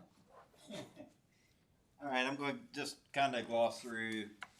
You guys probably, I don't know if you have a copy with you or you got one online or whatever, but you don't need to look at it. I'm going to kind of just gloss through the highlights of the financials for FY25. It's all good, you know. The taxes were good. 25 is probably the highest year.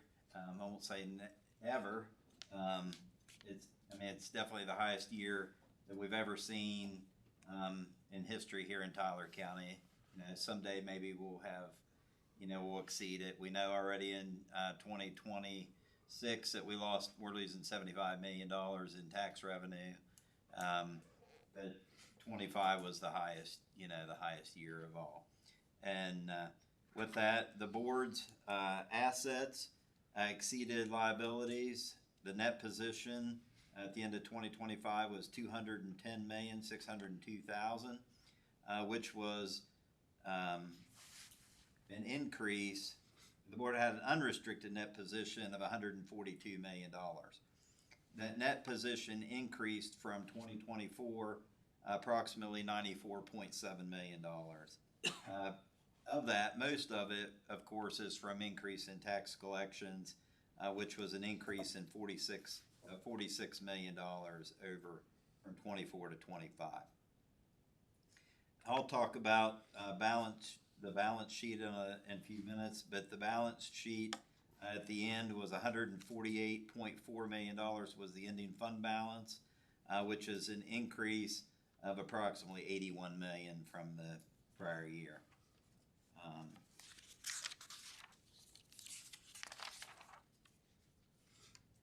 The current assets, which is cash and investments, increased $81.9 million over from 24 to 25. Again, all related to oil and gas increases.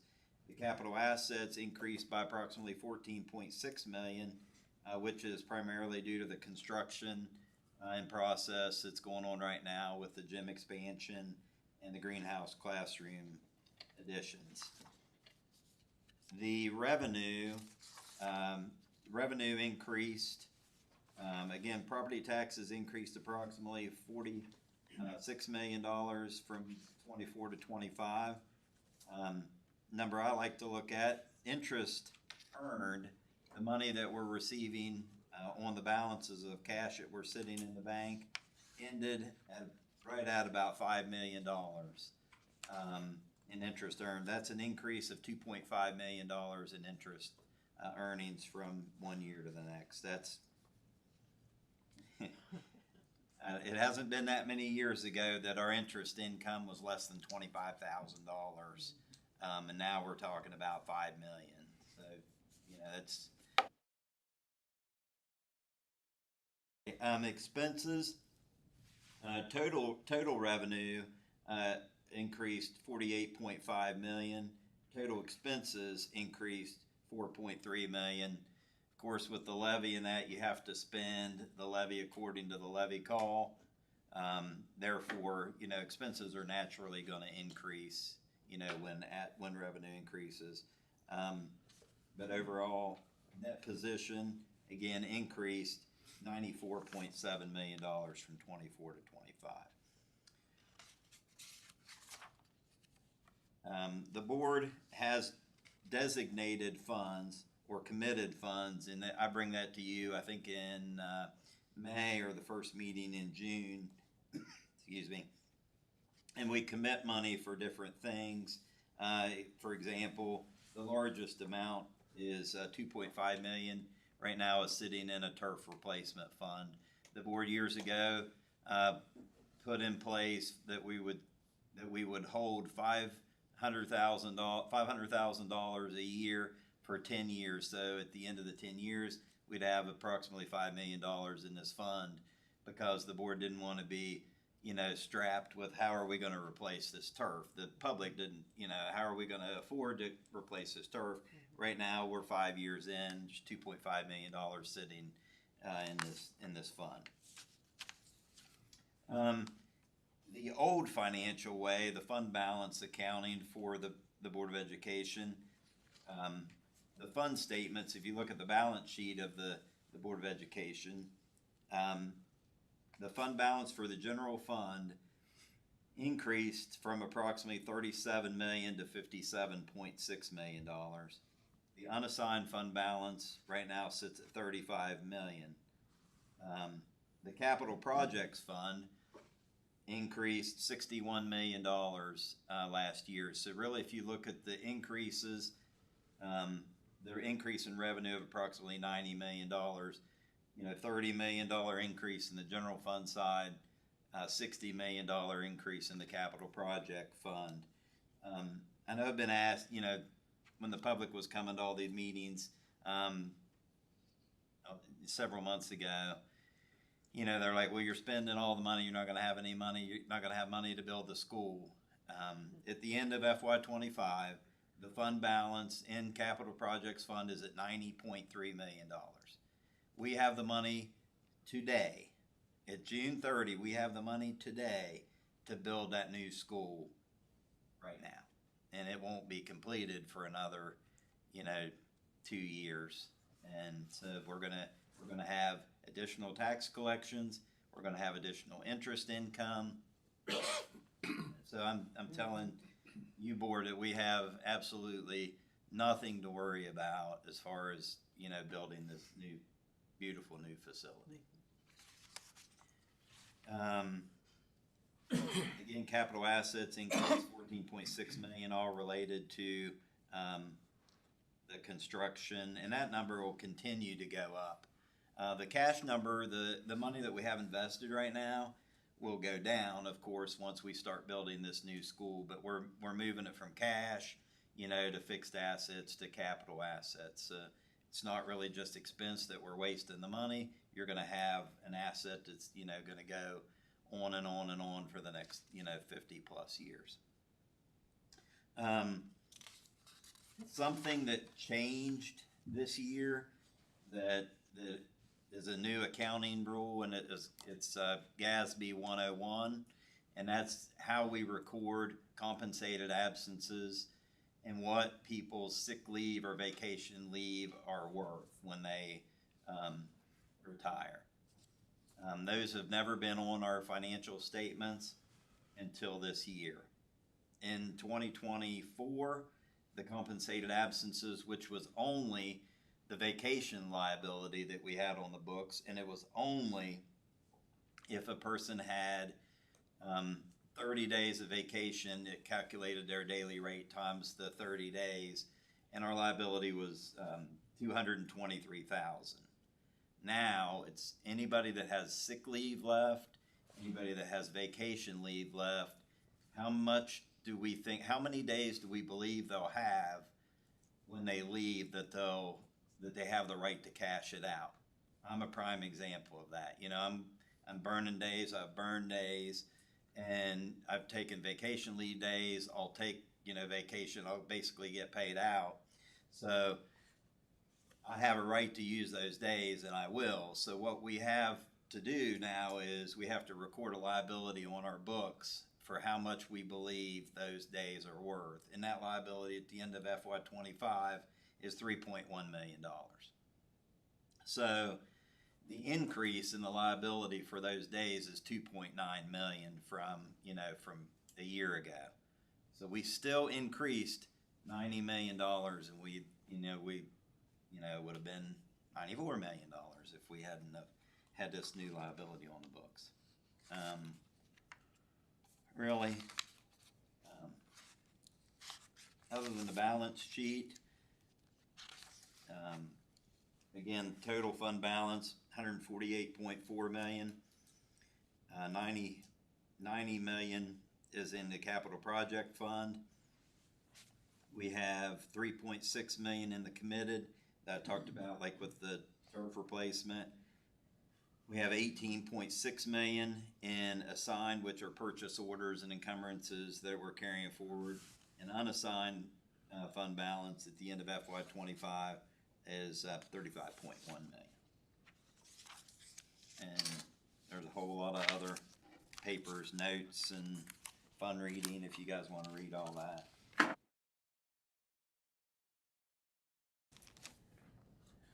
So to piggyback off what Mr. Davis has said, a few years ago when those folks were here talking about the levy is coming up. And we said that we would work with those folks when that levy does come up. I think we're in a place now where we can, in the language of our levy, we can say we can change that percentage. And that's kind of what we've been told by legal is to put that language in the levy saying that the county has the ability to change that rate. So if it's a huge year for taxes, we can lower that. If I'm wrong, tell me. We can lower that rate that is assessed to the taxpayers. Or if it's a bad year, it can be 100% like we ran it forever. So I just wanted to put that out there because I know we have a levy coming up, and that's part of what we said we would do when they were here before with the money that we have. We'll work with them, and that's kind of what we've been told that how we should work with them is. Yeah, the levy election will be in May of 2026. The primary, is that right? Is that when the primary is? Yeah. May of 2026, the primary election is when the first time it'll go on the ballot. But our levy doesn't expire until June 30th, 2028. So the levy numbers actually will be based on the 26 numbers.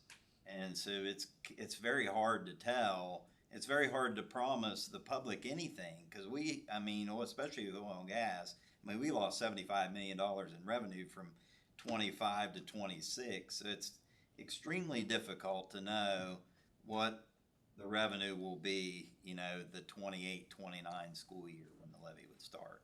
But as Mr. Riley mentioned, it's right. We do want to work with the public. We realize that, we are very, very blessed here. We are beyond measure blessed with what we've had here. And if we have the ability to lower the tax rate, we will absolutely lower the tax rate. Anything else, Mr. Davis? That's it. Mr. Davis is a new grandpa. Just wanted you all to know that. Healthy baby boy, and today is Mr. Davis's unofficial last day. So this is his last financial report as a treasurer that he will get. Thank you, Mr. Davis. Thank you. Thank you for your service for Tyler County. Thank you. It's been a good ride.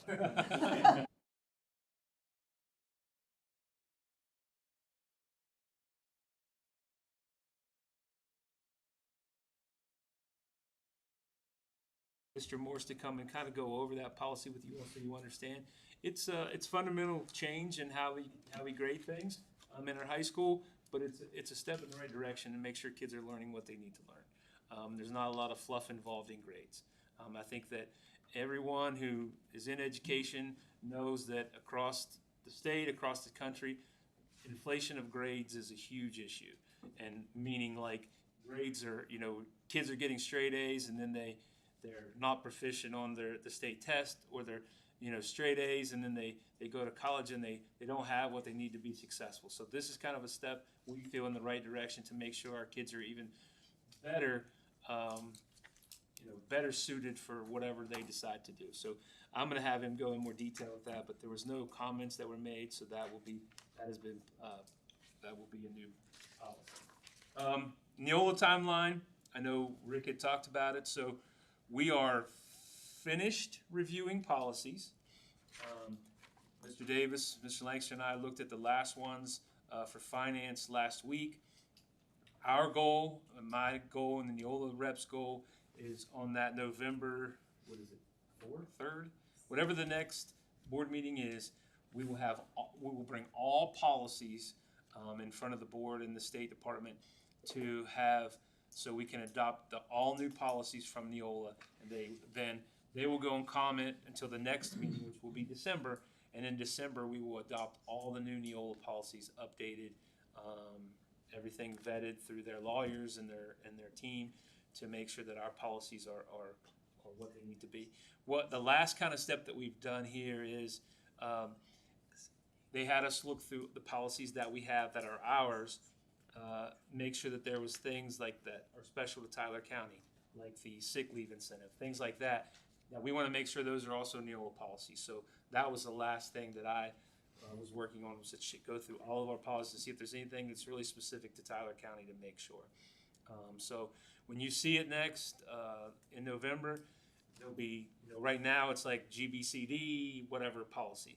So it'll be numbered 4 zeros to 7,000, and they'll be broken down into different categories based on where they fall, like finance or student services or personnel. So they'll all be, it's much more organized and they're searchable. So you won't have to search through 50 policies to try to find what you want. You can just simply type it into the system and it brings up the policies that have that information in it. So I'm excited for that. It has been a process, and it's been a good process for me personally because you have to read all the policies, and there's a lot of them. And I've read all of ours, I've read all theirs, and also for our staff here, they've had, what they did was they had so anything that dealt with personnel, Mrs. Feldmeyer went over that with the Neola worker to make sure that it's what she wanted. So everybody now has seen it.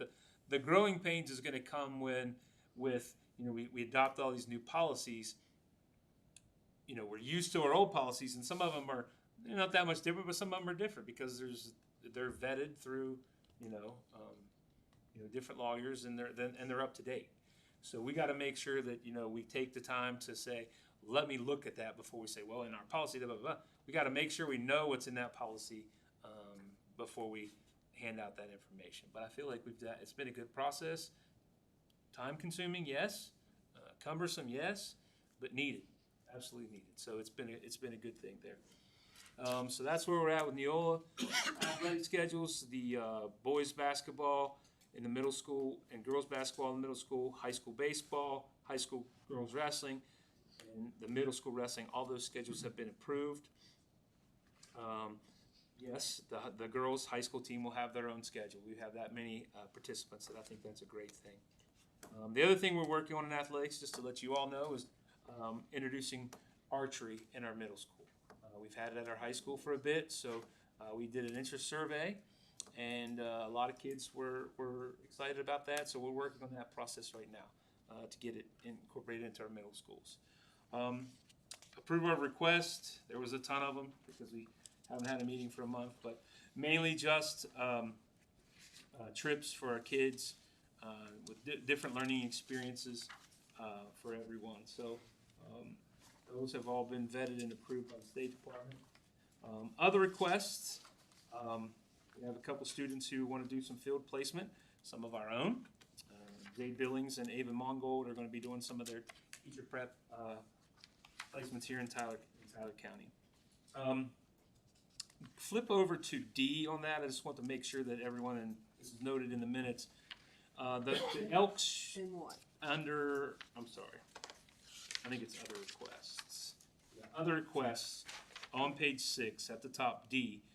The Elks shootout, they don't need all 3 of those dates. They just need the December 14th date. So those were just the dates they could do it, but December 14th, I talked to Mr. Rutherford, and he said that December 14th will be that date. So I just wanted to make sure that you all knew that.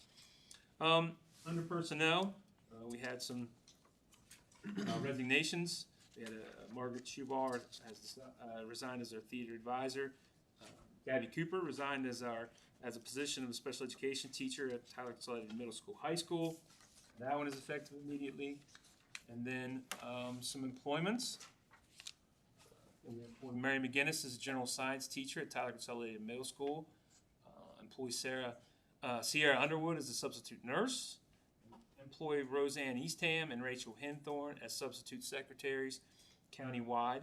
That'll be effective immediately. And then transfer Tracy Heinzman from her position as instructional aide at Sistersville Elementary School to temporary secretary at Tyler Consolidated High School. So those have all been vetted.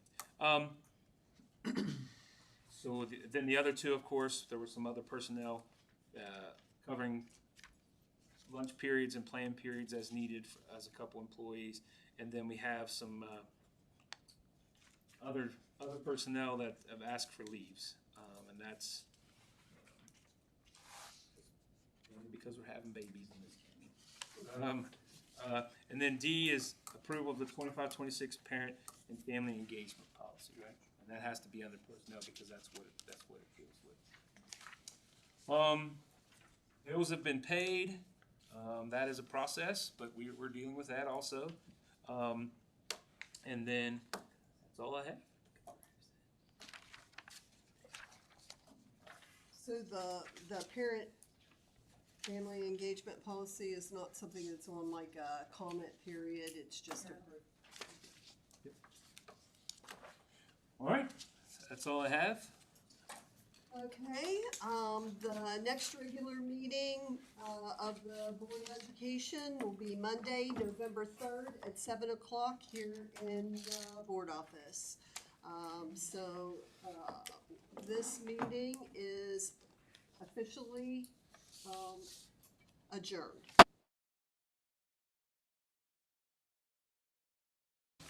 Good. How's that feel?